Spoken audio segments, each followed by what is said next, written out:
We want to, pass it on to them. Okay. So Subhaji, would you like to say anything about Lal Ded and all the Okay, legends? well, nothing particular, although my sister has written a book on Lal Vaakh. You've probably seen that book, right? My sister, Jayashree Kak or Jayashree Odin. Have you seen that book? Let me see if I can pull it down here. Um, it's somewhere here. A No, journey one of second. a journey of self-realization. I see it now. You can see it? Jayashree Kak, Mystical Right, Verses of Lala. right. Okay, So that's we my sister. She's in Hawaii, and in fact, I was saying it just a minute ago before you came in that we are traveling to Honolulu next Tuesday, so we'll miss the thing here just to see her for a few days.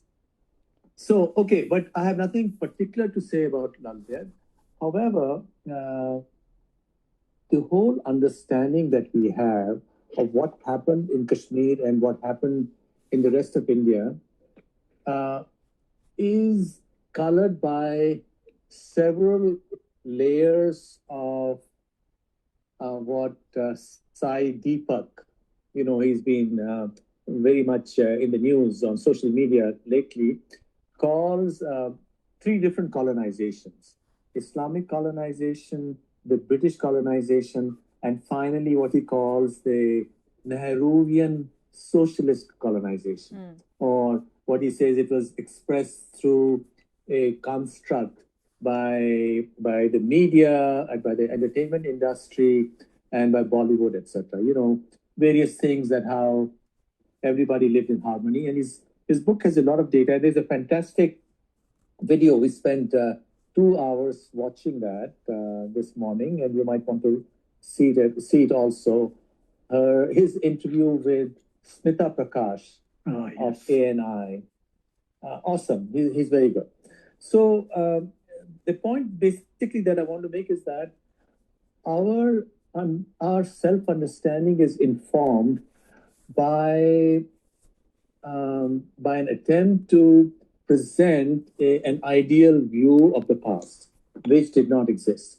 And I think we Kashmiris, because we also have access to books such as Baharistan Shahi, right, and the various later Raj Taranginis, which spoke about what happened subsequent to Barsha and all that. So I think our understanding is probably closer to the truth, although even in Kashmir, based on which political perspective you come from, you see the same events somewhat differently. I think that's probably natural all corners of the world. If you're a Republican in US, you see events in a particular way, and if you're a Democrat, you see events in some other way. Now, specific to legends such as Laldia jumping into the oven, those are just legends, just to show that this guy was the real man. Who was that guy? I forget right now. Um, the Sufi guy, whatever. But you know what? Mr. Sai Deepak speaks very powerfully, and he's got all the evidence and actual text that the real arm of Islam were the Sufis, and they're very violent. The Sufis were very violent. Sufi Waliullah and so on, and the in fact, Sheikh all of the Nuruddin Wali. That one. Nuruddin Wali, yeah. Yeah. So because everybody else were not real men, so she was naked, it was fine. But the moment she saw him, in order to hide her nakedness, she jumped in the oven. That's the story, right? Yeah. And then this miracle occurred. So I think it's a big kind of a challenge to, well, it's not challenge. One should use one's common sense always to look at history and sort of go scratch below the surface of what has been put together by others. And I guess everybody has biases, so people put their description of the past in their own way. But clearly, some people are better or even look at Raj Tarangani, a lot of the stuff that he has in the beginning about the Gonanda dynasty, etc., that's all imaginary. So many thousand years prior. So he was trying his best to reconstruct history as he knew it, but or as the accounts that had come down to him. But he's reliable only really from the Karkot dynasty, which is say 300 years prior to him, and much earlier you really, that's just fiction. These are just legends. Yeah. That he wrote. Yeah. Well, that's all. I have nothing more to add because you are doing some deep stuff, and I thought I should join just to find out what's going on. Oh, of course, yeah. I mean, we are trying to delve deep into it, and then we figure out the deeper we go, it is an abyss which is like a cone, and it joins. Everything is the same. Everybody is trying to say the same thing at the end of it. Oh, yeah. Okay, I should add something else. Last week, I spent about a week in the Bahamas, and there is a huge center there called the Shivananda Ashram and Yoga Retreat. It's the biggest in North America, Okay. and it's run by Israeli swamis, and they worship Shiva, and we're all chanting Sanskrit, and they have these murtis. They are all vegetarians and so on. What? Great place. It's next to next to Atlantis. Have you seen that? Yes, the hotel. Commercials on Atlantis. So it's next to it on the beach, and there were about 200 residents. Some for weekends, some doing courses or programs, certification courses. So I spoke 1.5 hours in the afternoon, and 1 hour in the evening at night, 8:45. 200 people were, and there were no Indian. Maybe there was one Indian. They were from Canada, USA, Israelis, and from Britain of the people that I saw. And they wanted to know about Kashmir Shaivism and yoga and consciousness science. And really, ultimately, if you were to express it as simply as possible, Shiva is the witness within you, Sakshi. जिसको भगवद गीता में साक्षी कहते हैं. Amongst other stories, as you probably know, I basically just tell stories. Amongst other stories I told them was that 3 years ago, I was in a van from Mumbai to this place 100 miles away to a resort. And Indica had invited me. They said, hey, can you do a retreat for the weekend and talk about whatever you do? So I said, fine. So we all got into a van. And in India, only the front passenger is supposed to have a seatbelt and the driver. At the back, there are no seatbelts. So I was sitting in the back, and then our driver slammed into a stopped car on the highway. And so at that moment, I saw myself as my Sakshi, and I could see my face move forward at slow rate, Yeah. and smashed into that handle in front of me. And of course, my face all got smashed up. Oh my God. But I could see that I wasn't just my body. I was Witnessing. really, truly, that Sakshi, who's Shiva, the consciousness within you. And I saw it as a third person. And I think that is what Kashmir Shaivism or Advaita or Bhagavad Gita is all about. Find the Atman within. And I think that's what Lal Vaakh also does. This book, not recently, but when it was first published, I think many years ago. And I think that's what one gets there. And then you say it differently. And in fact, You're breaking up, I don't know if I Subhasji. said to any of you. Okay. I wrote a few poems, 10 or 12 poems last week of December. And I call it You and I. Yeah. Or in Sanskrit. Did I send it to you, Amrita? We actually discussed about it, and you had it on Facebook, and I think a couple of us read it. Oh, only one, but there are 10 of them. So I Oh. have both the Hindi and the English and Hindi. I'll be glad to send it to you. Sure. So you and I uh, aham in Sanskrit, aham cha, tvam cha. No, tvam cha, aham cha. You and I. And hey, why did I even bring it up?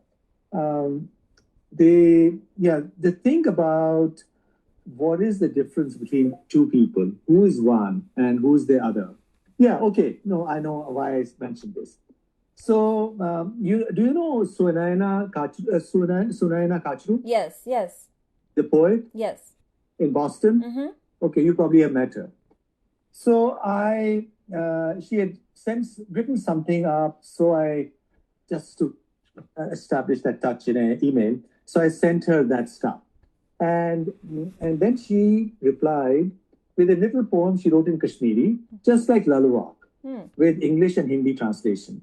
And really, that's what it is. You know, if you really think of it, or even if you go to the Upanishads and read all the Mahavakyas, it's just one piece of understanding, intuition, which is that you are the Atman, which is beyond you, and that is when you say Mrityorma Amritam Gamaya. Mrityu is what is going to be born and die, which is our body. But that other aspect of us is the Atman, which is forever because it's not in space and time, right? It's transcendent. And if you really take that as the starting point and not get lost with popular Hinduism, we believe कि आत्मा और परमात्मा में अंतर है, मेरी आत्मा में ये है, और फिर मेरा ये होगा. If you get lost in that, then it becomes rather complicated. Yeah, in Western religion, कि रूह है और खुदा और रूह में फर्क है, ये वो है. But if you see it in the most unalloyed Advaitic Kashmir Shaivism or Vedantic Advaita, that there is only one entity, then everything falls into place. And then what is in the Lal Vaakh becomes quite obvious. Oh, it's fine. I mean, you can relate to it. And you can even relate to how she wrote it. Just as Sunayana Kachru writing her Vaakh this morning to me, it seems fine. You know, it's a very clever balancing thing that she did in 4 lines. And so anybody can do that. You know, poetry then is expression at two different layers. I can give you the secret of how people write poetry, right? Or for example, how I write poetry. You can do it in different ways. One layer is, okay, me and my beloved, right? You and whosoever your object of love is. But that is really a mirror to me and this Atman, that I'm separated from my Atman. जिसको आप कृष्ण और राधा की बात कर सकते हो, कृष्ण और गोपी की बात कर सकते हो, right? So you can go from one layer, a physical layer, to an emotional layer and to a deeper layer. And you can interplay that one or two, right? Or you can see the potential of one door closing and another door opening. For example, there's a beautiful haiku, and I'm a great admirer of Japanese haiku, which says, my house, I don't remember the words, but something like this. My house burnt down, okay, which would be a moment of very great grief. But the second line is, my house burnt down. Now I can see the moon clearly. Because the moon's circuit used to be obstructed by the house. You see that? Or one of the poems that I wrote in this, 3-4 days, I had nothing to do, so I wrote these 12 poems, was, and maybe I mentioned it. Did I mention it last time? Did I talk about something? We only talked about you and I. Okay. Maybe you can email it to us, because also you're breaking up. No, that's fine. I will do it. Autumn moon alone, the heaving pond. Autumn moon is the moon alone because we can't really teach it, but we are under its influence. It's like two people under, love, right? So the pond, because of gravity, that is the prosaic explanation, the water goes up. So the whole thing is okay, beloved and the individual. The force is not even the beloved, it's the idea. Because that's why when people actually sometimes meet, you are in love with somebody, when you actually meet, sometimes people get disappointed because it was not even the person, it was the idea within one's own mind. Do you see that? Yeah. It's So, you're in love with the thought of them. precisely. So it's an interplay of all of that, which makes for great poetry. What I would like to imagine. Yeah, yeah, absolutely. I'll send it to you. Okay, perfect. That'd be great.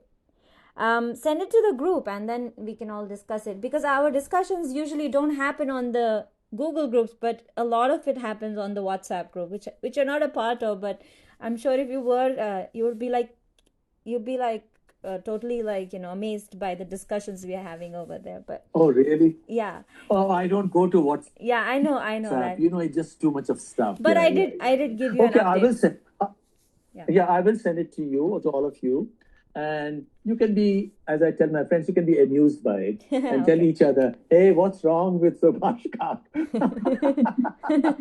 Sounds good. I love it.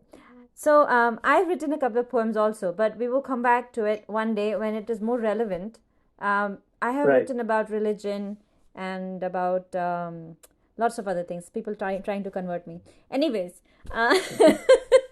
so okay. Coming back to our so we have to cover a lot of stuff today. So we are going to go ahead. Where is my homework? It's my homework list. So 1 and 2 is Vinita ji. Okay. Go for it. Okay, I don't know how my pronunciation will be, so forgive me if I get it wrong, and you're free. Please feel free to correct me. You are the most right here. Kandrav garet kandra vanvas, veful manna ratit tavas, dhyan rat ganzrit panun shavas, yuchuk ta tuthui as. Okay. So it's Lal that says that some leave their home, they become hermits, or some leave the hermitage. But you're so restless, your mind is so restless. But if the way you can keep your restless mind or restless thoughts to yourself is if you watch your breaths. By watching your breath, breathing in and out, you can count your breaths, and then you basically, once you get to that, then you need not to go anywhere. You can stay where exactly you are, and then it will all come to you. Got it. So that is what basically illumination. Basically, what she means is illumination is not guaranteed if you renounce the world or you go to the jungle. Even if you're a householder or you're a saint, it doesn't matter. It comes to those who refine themselves to receive it. Means if they're open to receive it, they can receive it anywhere. You don't need to be a saint or anyone can do it. Yeah. So that was the first one. It reminds me of what she said when she went to Kailash, and she said, I plan to leave everything and sell everything and go. And I figured, well, I don't need to. I can do it from anywhere. Anyways. That's what exactly she came to my mind too. Princey ji is not here today, but that's the thought I had, that she didn't need to, go and stay in an ashram. Yeah. Okay, cool. Although you're reading. Two. Yeah, okay, number 2. Latan hund maz laryom watan, aki havnam aksik wat, yim bozan tim kon matan, lele booz satan kunikat. She says that the flesh wore off from her soles of her feet on the roads while she wandered in search of him. I'm assuming it's the divine, the Shiva. Then all of a sudden, I saw that he was everywhere. I had nowhere to go in search of him. This was the truth of 100 truths. Whoever learns of it, will they not wonder? Will they not be mad with joy and ecstasy? Because it's all there. So basically, both the first and the second poem is the same kind of. The drift is the same, that if you have to find him within yourself. You don't need to walk on the roads, go to the forests. If you open yourself up, it can come to you too. Cool. Okay. Anyone can go next. It's me, 3 and 4. Do it, do Vinita ji, it. Yay. Vinita ji, where were you reading the Kashmiri Vaakh from? Because It was just so much lost work. it instead. Amrita ji helped me, and then I went to the new book which was put in. It has all of them with the meaning, and it takes that's what we were discussing, Rajinder ji and me. It's a lot of finagling and figuring out where is the poem and how do you get the correct accent and then the meaning. It's made me work. Lala is making me work. Is there another text or something supplementary? Yeah, so we were using the one which Amrita had suggested. That's by Jawaharlal Bhatt. So he has put all these poems there. He's got, I think, 240 of her Vaaks.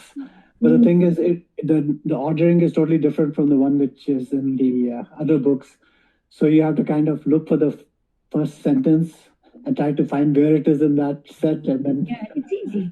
Then I started writing them down. So now on, I'm writing every while you guys are saying, I'm writing. I have this. ये क्या This. ये क्या Awesome.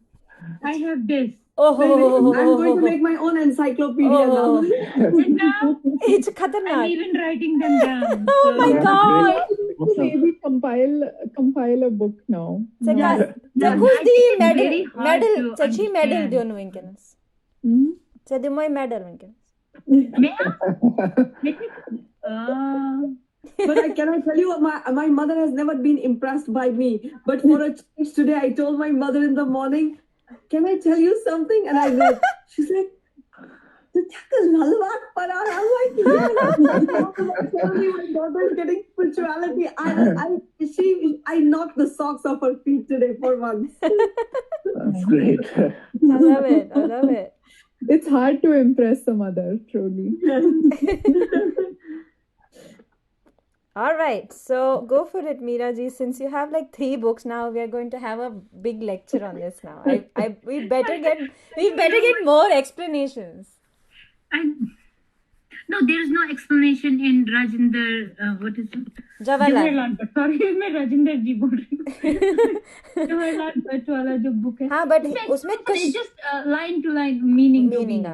So it's like third वाला है शिव केशव जिनवा कमल जनात नाम दरिन यु मैं अबले कस्तान bye रोज सुवा सु.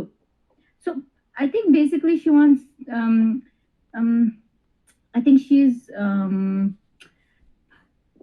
she wants to meet, I mean वो भगवान के साथ मिलना चाहती है. बोलती कोई भी मुझे पार लगाए उस जगह से. But it could be anybody. Shiv भी हो सकता है, केशव भी. जिन I think is बुद्धा. वो सभी बुक्स में ऐसे लिखा हुआ है कि बुद्धा है. और कमल जनाथ is Vishnu.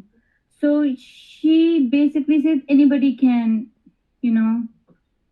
bring me to that wherever she wants to reach the spiritual level. So the beauty of what I liked about this Vaakh is that so how we say Shiva, Vishnu, वो शिवा को पूजते हैं, ये विष्णु को, वो बुद्धा को, ये. So she doesn't care. She knows in her heart that all of them are just one entity. So we don't have to be so picky. She says anybody can bring me to that level. So that's the beauty of this Vaakh. That's what I like about it. So that's what I understood. So I don't can know. She says suva, su. I think she means any one of them. Any one of them. कांटे हिकमत लिपट बात में. That's what I like. Mission पता बे क्या चो deeper meaning. I'm not sure. अच्छा ना a deeper meaning हमने पता कि हम अगर इसके आवाज करान अष्ट परान आख लोन पाच तमुक English परान पाच दोयम लोन परा पाच English परान कैस की पाच कोशुर गसा एक ही साथ अशुन फिक्री तरह क्या शुवाना. अच्छा ये क्या आख लोन पर पद परा English? अच्छा. Sure. It's a demand. किताब खोलें. It's a demand. Ten months पर. So यमंस ज़रूरत ची यमंस आखा करे चो आसान तात्मस कैस की तात्मस. अच्छा ठीक है थोड़ा रुपन.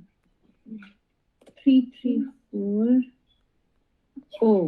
वैसे चल मैं पानिन होमवर्क करमस के बुझ सो सारनी वाना. Sure, excellent. بہٕ چھَس کران کلاسس منٛز home work.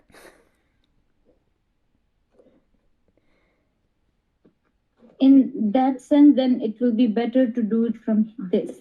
So first line is Shiva Keshava Zinva.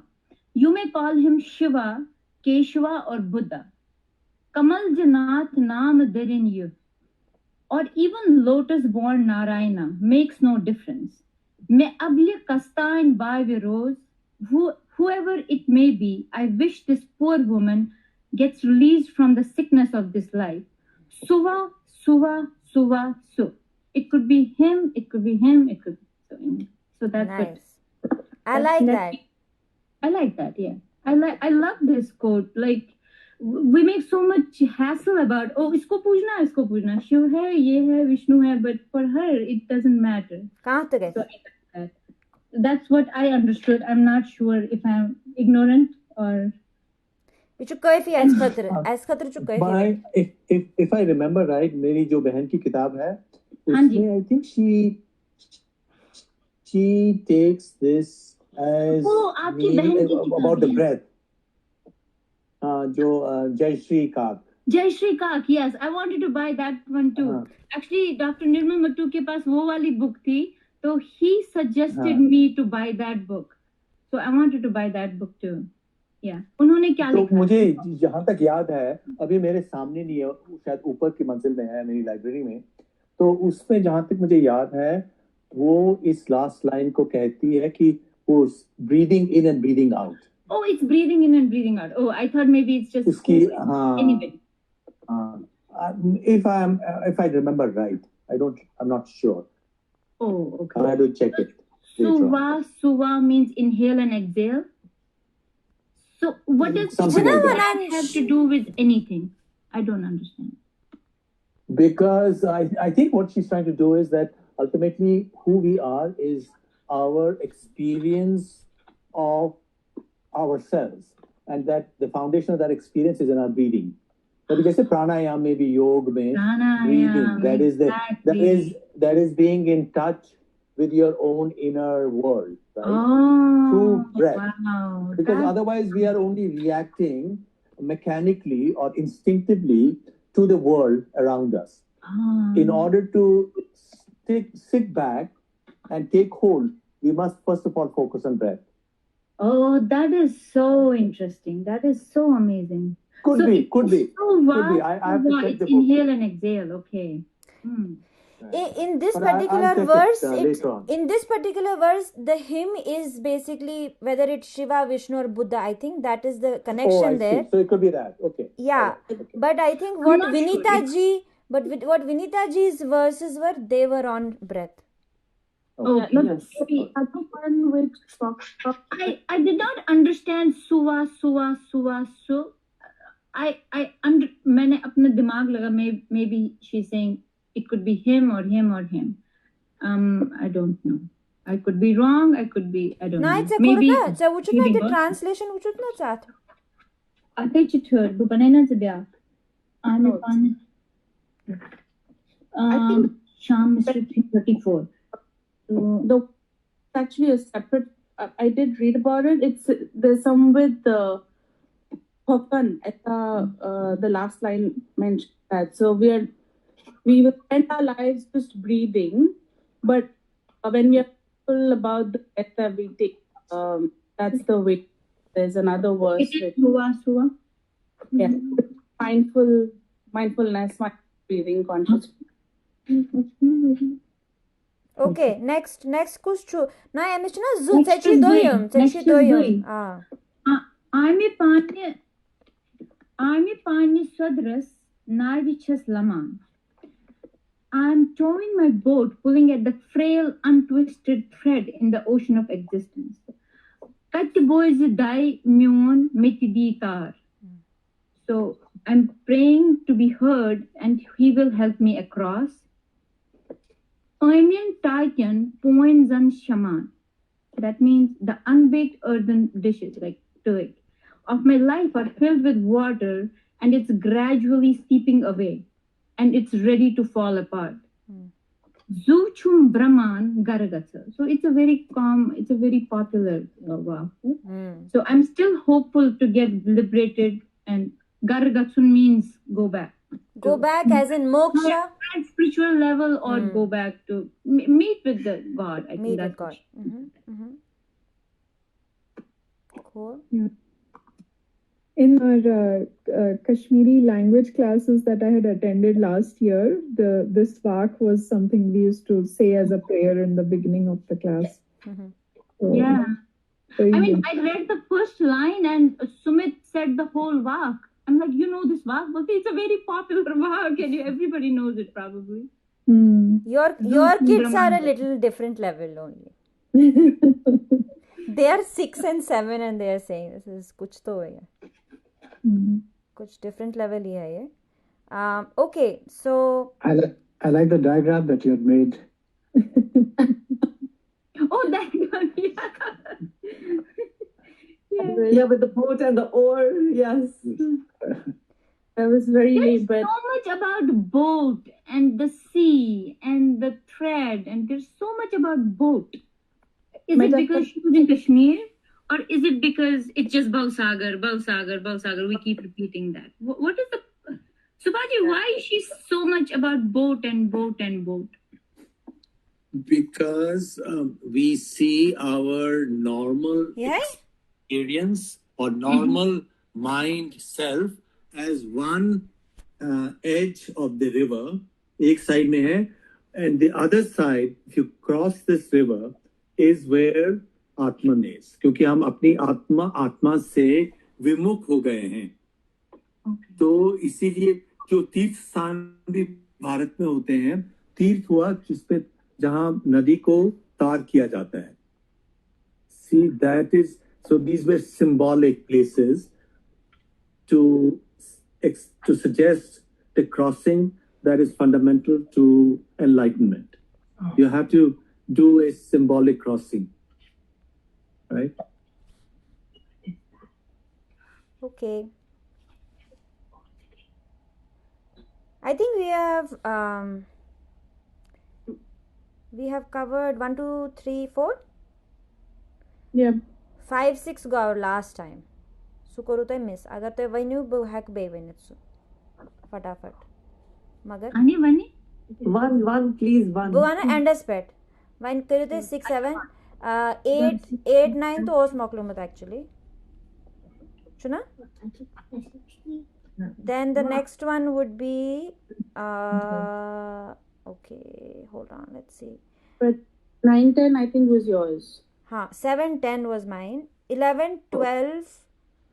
Ganat when you tai patwan 3, 4, 5, 7, 10, 6 chumok. Okay.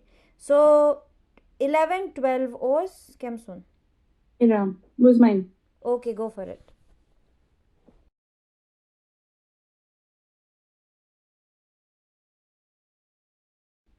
Lullaby Lotus Garan.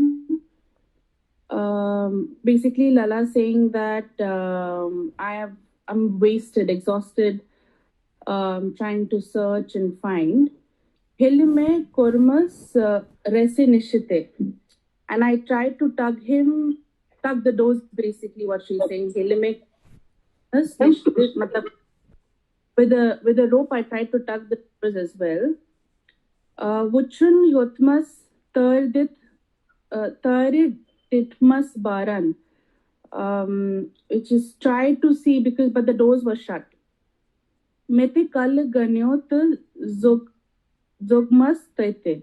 But I was also persistent that and very like a positive way of anxious to see him. What she's trying to say is that in your pursuit to be one with the God, yourself with the divine self, you have to be patient. It's sometimes the doors will look shut, but ultimately when you show your persistence, your resilience, and you stay through, you'll tug at the ropes trying to open the door, etc. He will reveal himself like that. So my longings had heightened enormously, which is the anxiety that builds up, like, when will you show yourself? When will you show yourself? I stayed the test of my endurance, because it's not easy, till I was given admittance, till she was able to be one with God. That's the one. Oh, cool. Yeah. So she did achieve it, because most of it has been about longing so far. Yeah. This one is HV Herinzib Pativ Kan Gom. HV is a straw, and it's Hachvi, it's like wooden, right? But a very frail, thin straw. Okay.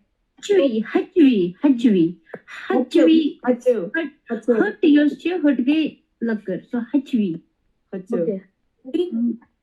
Herinzib Pachavi Kan Gom. Basically saying this Vaakh is about her feeling incapable, not having the right physical body, or the divine to reside within. So she feels incapable of the divine pursuit. And she's comparing that with 3-4 things in this Vaakh. So one is, I'm like a lean or a lean piece of wood and a bow which has an arrow. Straw. But it's enough for the divine to reside, because divine is graceful, right? It needs something strong.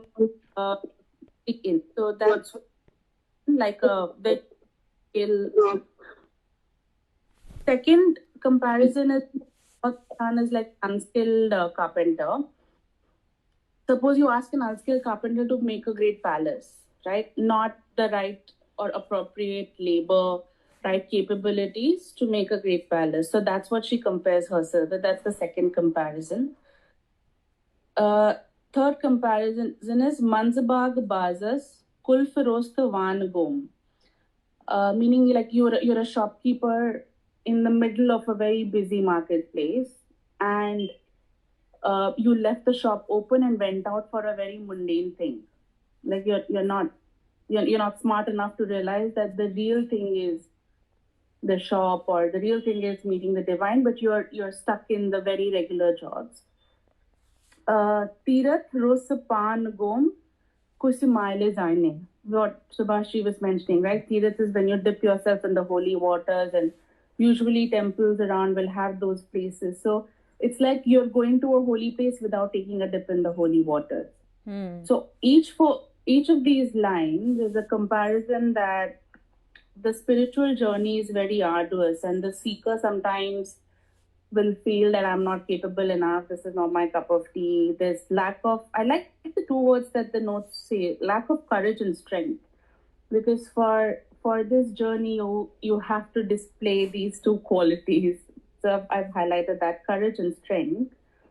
And then she compares herself, or a potential seeker, to someone who doesn't have the bandwidth or those capabilities. But it's sort of a notification or an intimation to the person that it's going to be difficult. There's going to be many disappointments along the way, not understanding. Like when we sometimes hear Subhashi, and I feel that's so high level, and I'll never reach that level. So there are moments like that, but at least I'm progressing, right? So at least I'm progressing to remember, and eventually, hopefully, as long as you remember the ultimate goal is to be one with the divine, you'll be fine. That's my little version of the Vaakh as well.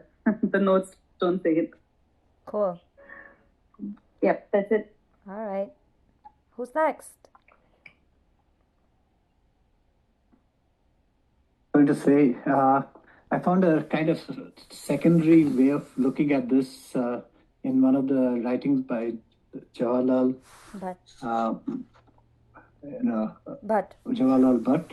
So he's saying in what his interpretation of this verse is, that he's saying that the individual who has embraced the quester's life, like, he's saying, like me, who is now questing, is no longer able to function within the society's net of norms and expectations. So she's saying that she's no longer able to do the things, the duties which seem to be like she feels like an ill-equipped archer or a clumsy carpenter or a feckless shopkeeper or a ritually impure devotee. All this is because she's now changed her direction towards pure seeking of God, and she feels as if she's not able to cope up with the day-to-day work that she's supposed to have. That's the kind of interpretation that has been given by Jawaharlal Bhatt in his version of the poem. So I don't know. I guess there's a lot of ways to look at the same thing. You know, I feel like it reminds me of when I was reading Kundalini. Maybe we should read that at one point, by Pandit Gopi Krishna. And he says that, you know, he could achieve, he was intelligent, he could achieve in his career a lot of things in his career, and that was one trajectory to go. But I think when he went to the spiritual path of it, there is so much like demand. It's so demanding, I think, for him at least, because it just occurred to him by accident. It like his Kundalini was awakened, I guess, accidentally, and he just could not focus on his career and just was doing it basically just to like feed the household. But I think it makes sense when when there's like whole discussion about courage and also like focus. And once you focus on one certain thing, I think by inevitably other things suffer. But then it's all about like what do you want to do finally, right? But yeah, because a lot of Vaaks also talk about balance, and I think that's where your strength and courage is tested. I think if I divide my week, speaking from personal experience, this is the 1 hour that I spend actually talking about things which is not work or friends or family or relationships, right? So whenever the choice comes, because I have to travel to work or there's a meeting, I always tell myself that because throughout the week I won't be doing anything. This is just that 1 hour.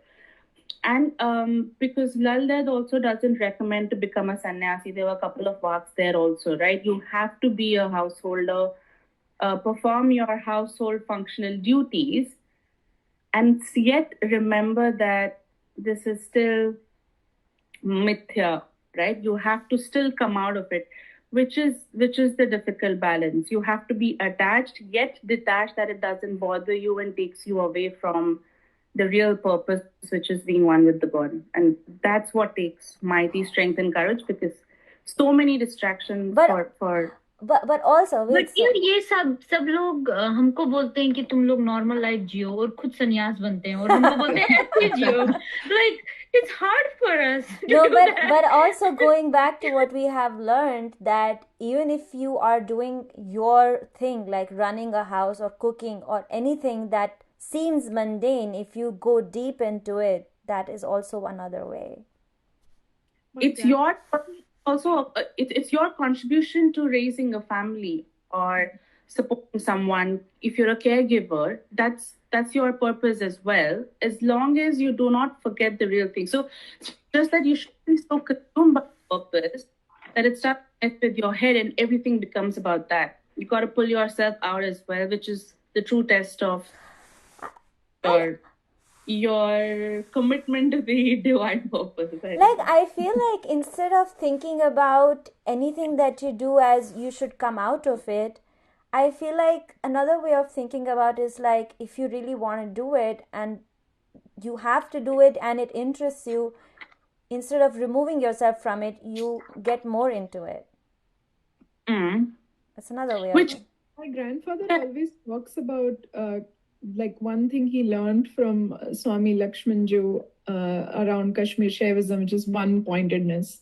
He always repeats that, like, he says, you do anything, you're ironing your clothes, you can be meditating. You're taking a bath, you can be meditating. You're eating your food, you can be meditating. As long as you are focused in that moment, and whatever is that one thing you're doing, you're completely like Yeah, very and much in tune with what you're saying, Amrita. Yeah. that's why I'm like kind of thinking it's like you get out of it and do what? Like one is, yes, you could do the practice of breathing and stuff, but the other thing is that can can everything be made into a way that everything is meditation then, right?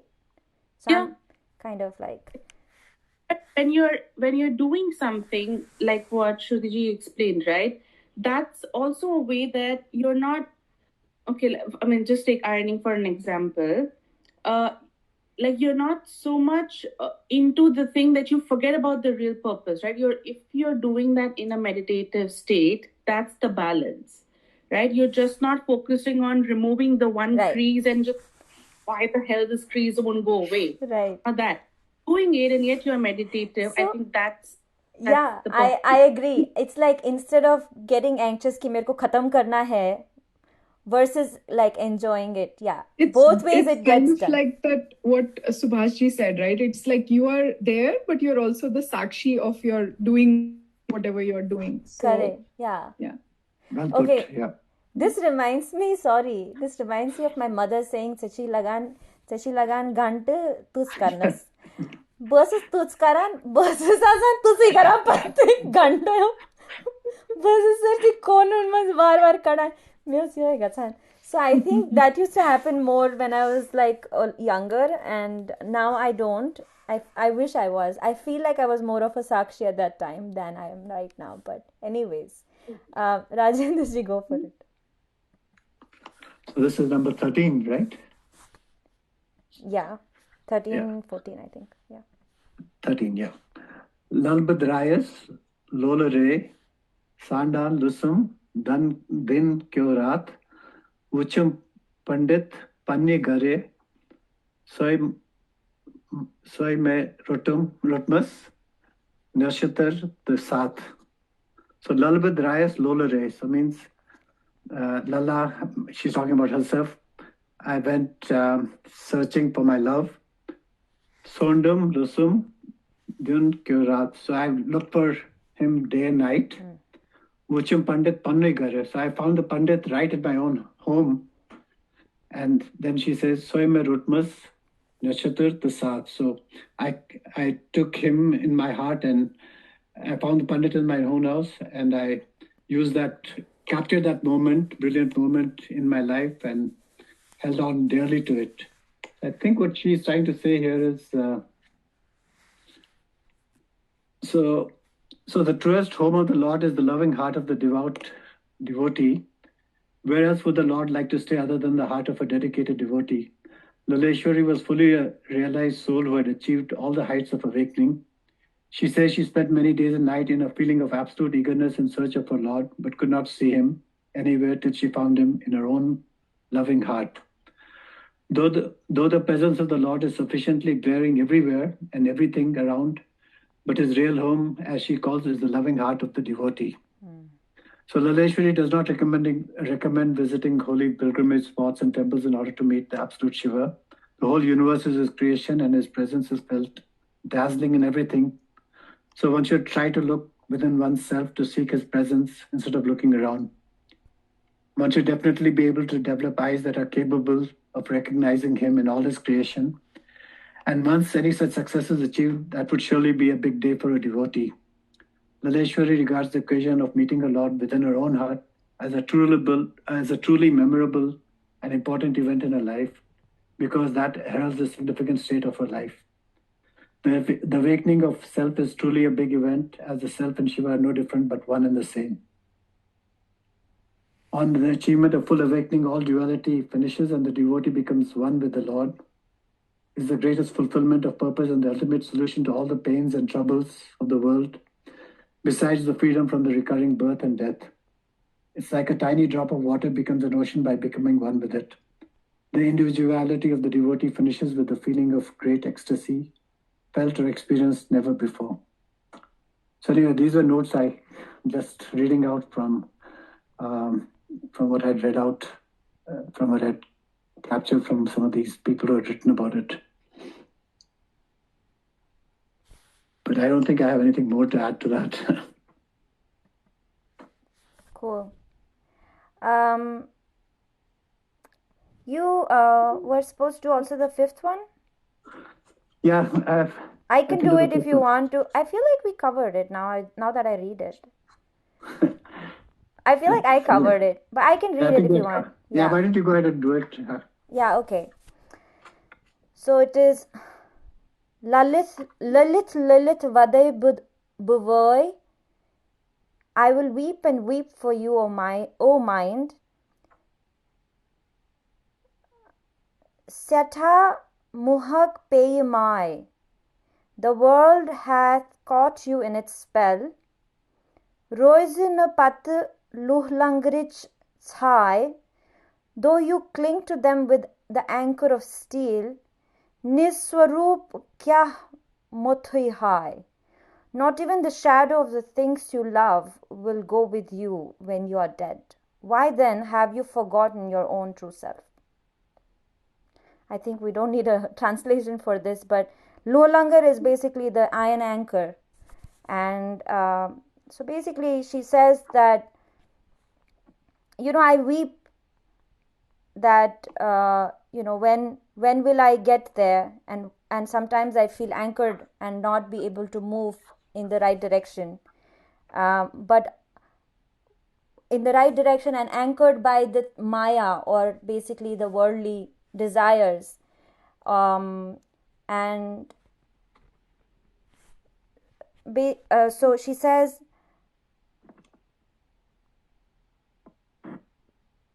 all this will not go with you after you're dead. So why are you attached to it?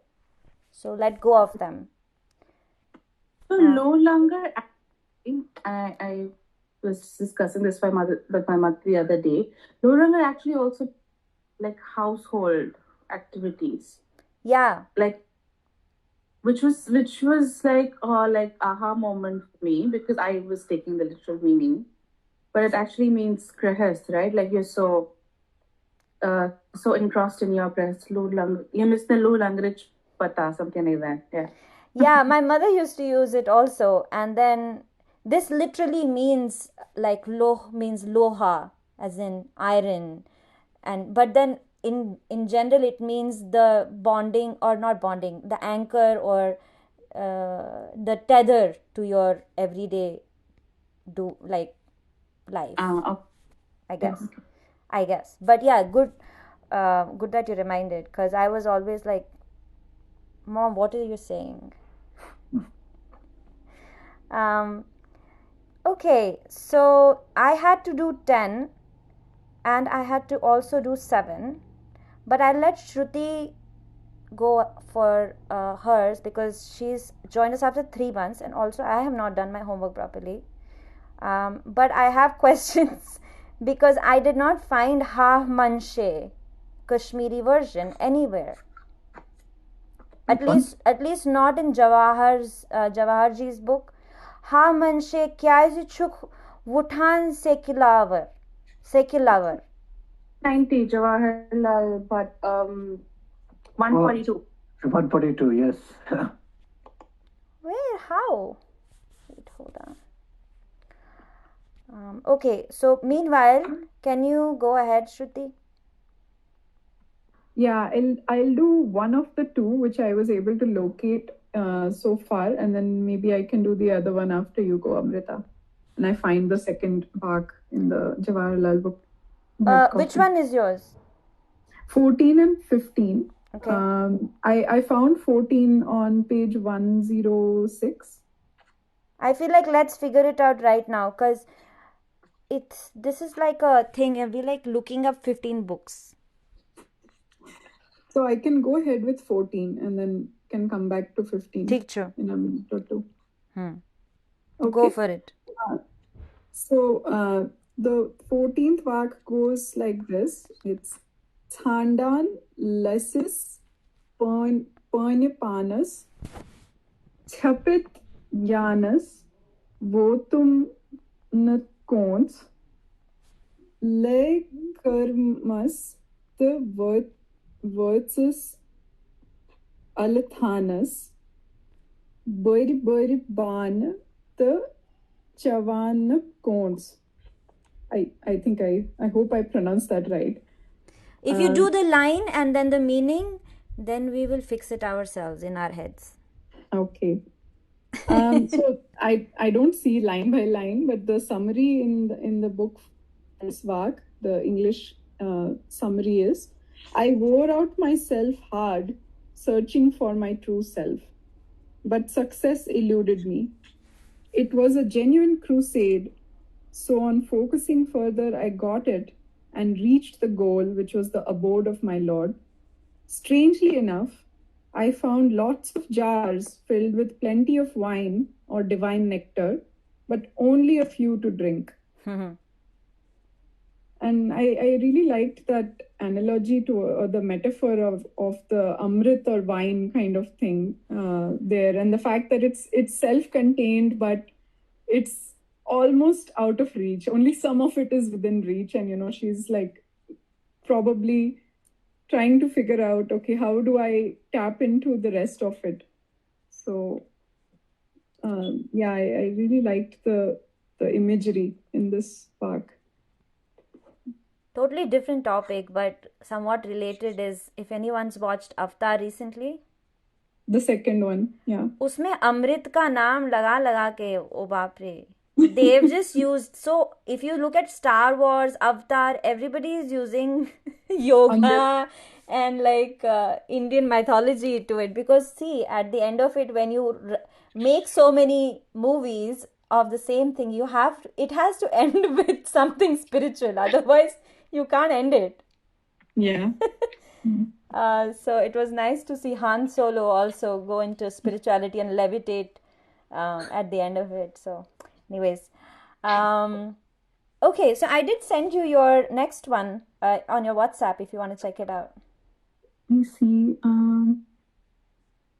Oh, thanks. Okay, and then, okay, so 15th one is Panas legit rovuk metsui thandan lusum do. Panas mans yeli diun tuk metsui te panas dyutum cho. Though I was bound up in you, still I could not find you, and my search proved futile. Lately, when I experienced you in me, I ran wild with joy. It was an ecstasy.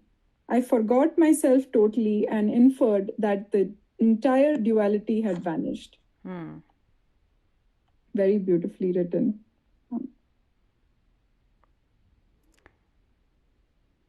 I'm trying to get the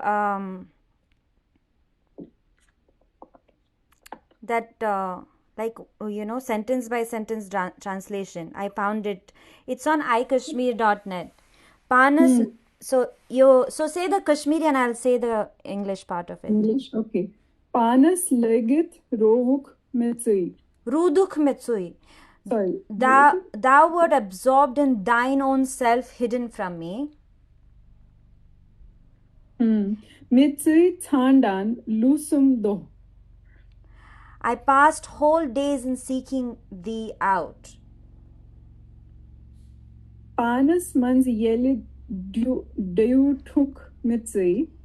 But when I saw thee in mine own self, mitsui te panas dyutum cho.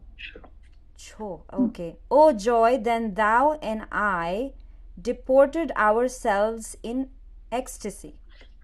The second meaning given there for ecstasy is what the words cannot bear, however much their meaning may be strained. Okay.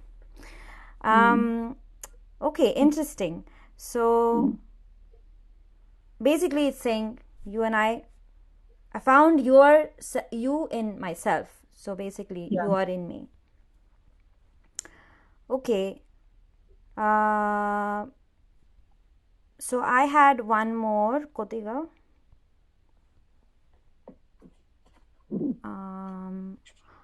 Bus standan kezki atos lukut ha manshe. Okay. So I was looking for H. Okay, so this is ha man she. Okay, wait. Let me see if it is in also I Kashmir, so I can translate it. Sorry, just bear with me 1 second. Ha man. Which one is it in I Kashmir? Oh, kya is it chuk? Did you send it? Somebody sent something. No, Aarti had to drop. Aarti ji had to drop. Okay. Okay, I found it. Okay. Ha manshe kya is it chuk wutan circle lover. Sekil lover. Okay? Secular. Lover लिखियो छु. अरे लूर है, secular है. Thör explain this. Buvane na say. Ha manshe kya is it chuk wutan sekil lover chu लिखित wine बोझे बुझे. Be lover, yes. Kazki içunu lure ki. Kazki içu vanan rope. Kazki içu vanan rope. Okay, lover chu no. Hame chu lover same asa.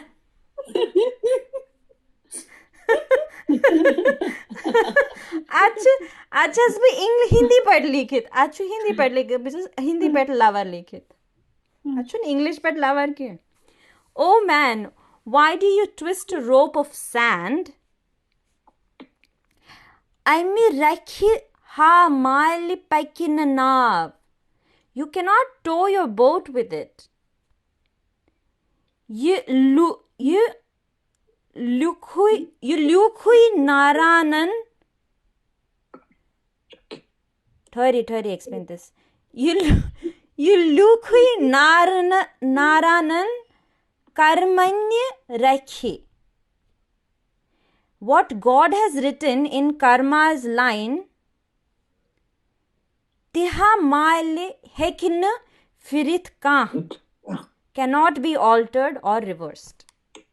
Okay, that kind of was a big struggle, but okay, I got through it.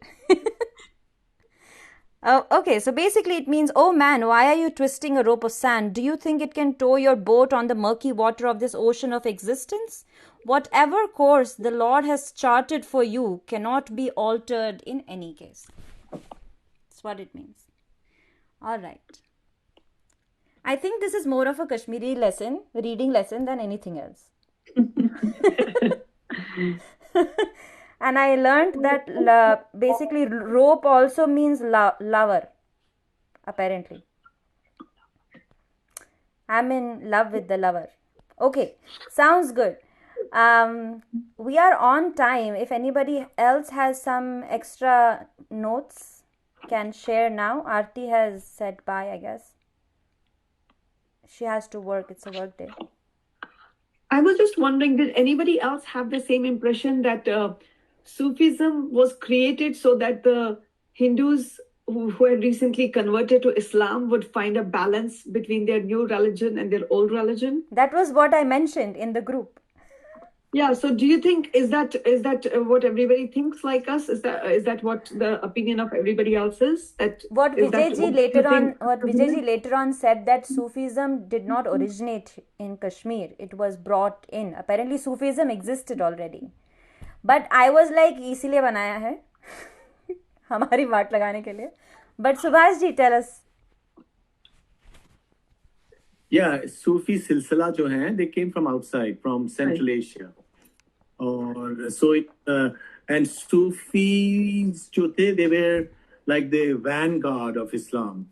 So they would set up their dargahs, but they were also some of the most violent fighters for the sake of Islam. As you will find out when you, with all the references, if you were to see Sai Deepak's interview with Smita Prakash, there are lots of books on that. So it's a complicated story because within Islam, there are a lot of sects and people fighting each other. And some Orthodox Muslim groups do not accept Sufis or the Sufi path, the right path. But in reality, Sufis, while they may speak of accommodation, but in reality, they don't. They've never sort of spoken against Sharia, for example, and all that stuff. So it's hard to say, but clearly it came from outside. ये सारे सिलसिले हैं. Their lineage is called silsila. They came from Central Asia. Say Naqshbandi हैं, and they are very powerful in Kashmir. So they all came from Central Asia. The argument was basically, I mean, whether it came from outside or not, the argument was that Shaivism and Sufism have enough in common. Therefore, it was a conduit at that time for anybody Hindu to convert easily to Islam because of the oppression. So it was their justification कि सब same ही है. Because मैं तो Shaivite हूँ मगर Sufism also says the same thing, so it's okay. And maybe at some point Sufi people who follow Sufism, who are in India, who are like maybe Muslims, they find कि we are also Sufi, so we are also in somewhat spiritual, so hence we are also as good as you are. You know, I feel like is the line blurred there, and hence the Kashmiriyat word. That was the discussion. Ki because Sufism and Shaivism has so much in common, at least in on the surface, it was enough to fool or enough for people to say, okay, this is sufficient. Yeah, I think that's a good point. But in Kashmir, in fact, my sister wrote a book on that also, Nand Rishi and all that stuff. Where what she did was, after Lal Vaakh, jo Nand Rishi hain, and the Muslim rishis. So there was at that time amongst them, this was a unique Kashmiri Islamic Sufi tradition, the Nand Rishi and his followers. So maybe there was some accommodation, but you know, it was more of a accommodation in practice, not a full-fledged framework. Philosophy. Here is what we believe. It's कि हम ये करेंगे और हम ऐसे रहते हैं. Yeah.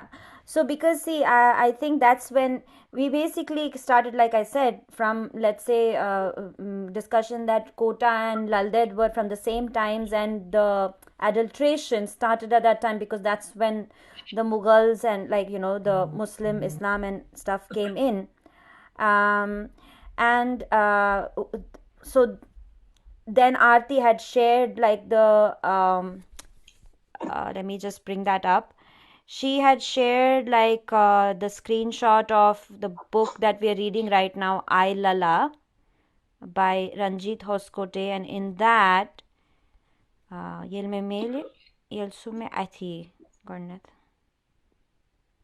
it says, yeah. So it says that it is instructed to recall that Lala is regarded as a foundational figure of the Rishi order of Kashmiri Sufism, which was initiated by Nand Rishi or Sheikhul Nur Uddin Wali, seen by many as her spiritual son and heir.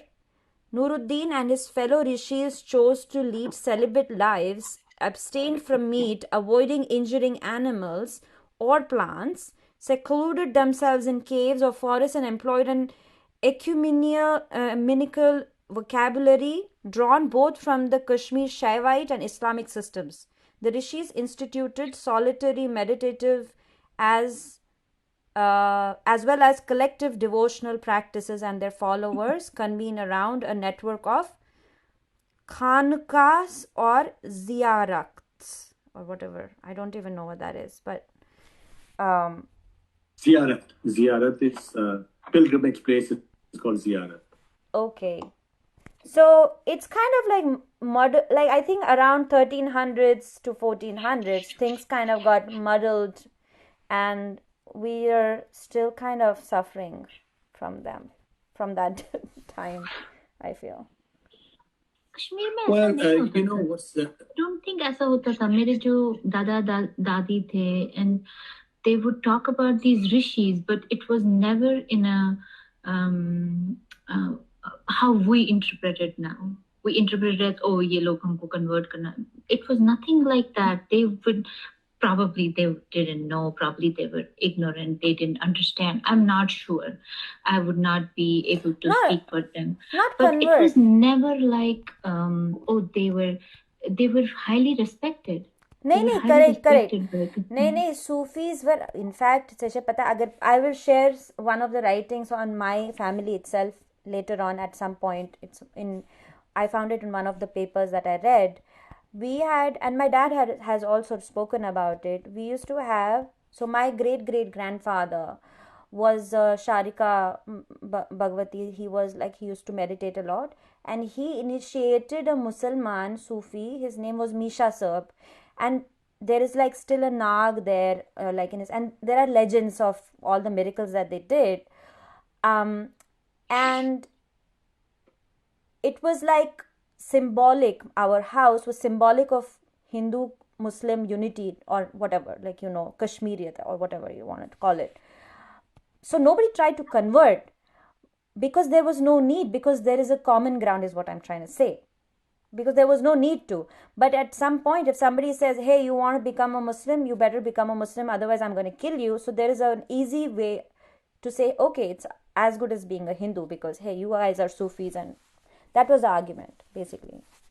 So anyway, so nobody is trying to say anything that converted, but it's more like you're accepting of it, right? However, Wahhabism is not accepting of you. Well, the process of accommodation, it's a complicated story in every culture. How did change from one set of beliefs occur or get transformed into another set of beliefs? There's always a process of accommodation, which is very complicated, and which perhaps is unique in each region. Now, as I mentioned before, north of Kashmir in Khotan, Central Asia, that was also a center of religious belief, quite similar to Kashmir Shaivism, because there was a place where a lot of Kashmiris went. And in fact, the whole creation of Mahayana Buddhism, there was the Kanishka's council in Kashmir, but there were all these centers in Central Asia. And that's where the Sanskrit texts were translated by famous Kashmiri scholars such as Kumarji. So, but when that fell to both Sufis from the West, from Samarkand and so on, and to the Turks, in 20, 30 years, they all became Muslims. So they completely lost memory of their past. 1006 is when they collapsed. And what they did was before they collapsed, they took all their manuscripts and hid them in caves. And these caves came to light about 120 years ago. And now you can reconstruct their history. But so they were these Sufis also. In fact, how Islam spread in Khotan and other places was, first of all, a Sufi would set up a khanka, and then people would go. But at some point, then there would be from this particular phase, gentle phase, where you came and you asked for blessings and so on, then suddenly the military phase would come. And in fact, the very last king in Khotan, his own son at the age of 12 or something, he used to go to this khanka, and this Sufi master made him into his disciple, and his father did not know. And then he ultimately told him that he should overthrow his father. So he killed his father, and that's how the Islamic rule began there. But this is not to badmouth Islam or any particular group. And stories are really complicated. In Kashmir, I think there was accommodation after Badshah, but every 100 years or so, there was one of those periods of heightened frenzy, like 1990 or 80s to 90. Before that, things were fine for 1932 or maybe 1880s and so on. So people were normally in fairly reasonable accommodation. And even my mother, when we were in Anantnag, for example, she would go to the mandir, Nagbal. When she would come back, she would also go to that khanka there on the side. you go in and make it round. That's what she did. We didn't do it, but she did it. That was perfectly fine. I think a lot of people did that. And some Muslims also secretly became disciples, like the one that you're talking about. But they couldn't sort of do it openly. So there were some Muslims also who were, yeah. But by and large, there was okay. Things were fine, excepting you look at Iqbal, one of the great leaders of modern Islam in Pakistan. His father was a Sapru, right? Now the story is that his father did some hera fairy in Kashmir. So he was told this is and he had to leave, and then he was given a choice that you either will lose everything that you have or you convert to Islam. So he converted to Islam. But there is a picture, and you can Google it. It is a picture of Iqbal along with his Pandit relatives, this picture was probably taken somewhere in Jammu or somewhere. But then he became a fanatic. He may have written Sare Jahan Se Acha Hindustan Hamara, but 4 or 5 years later, he also said Sare Jahan Se Acha, I think Islam Hamara or something. Or there's a very famous thing as well by him. So it's a complicated story, and it's a complicated story even now. I've been on Pakistan TV with these most wonderful hosts like Arzu Kazmi. She's totally open, and there are progressive individuals, but it's the state.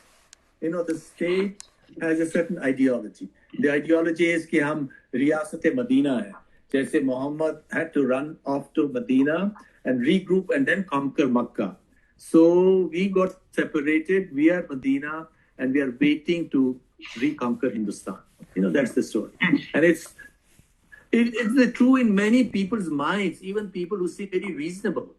And this is in fact, this is what I've been telling Arzu and many others in the Islamic world that I know, that Pakistan cannot compete with any of the modern nations because their investment in education is 1/2 the world average. Their investment on military is twice the world average. So they can't compete on technology, right, on education. But this whole game, information age that we live on, is about knowledge, right? They can't do that. So it's a failed state, and now they have run out of money. Subhash, I don't know how much truth there is to this, but I have heard like this stereotype of hackers being from Pakistan, like the Pakistani hacker troop. Like, I don't know how. Yeah, maybe the military gives them, this is also in Turkey, many countries, and possibly, China, many countries, maybe in India also, we don't know. They pay hackers to plant information or do this or that. Yes. I will have to drop off, but okay, already we are because I have a work meeting, but you guys can continue. But thanks, and I'm going to post what we are going to read next, or you guys say what you want to read next in the group, and then we will reconvene next week, next Tuesday. But you guys can continue. Bye. Bye.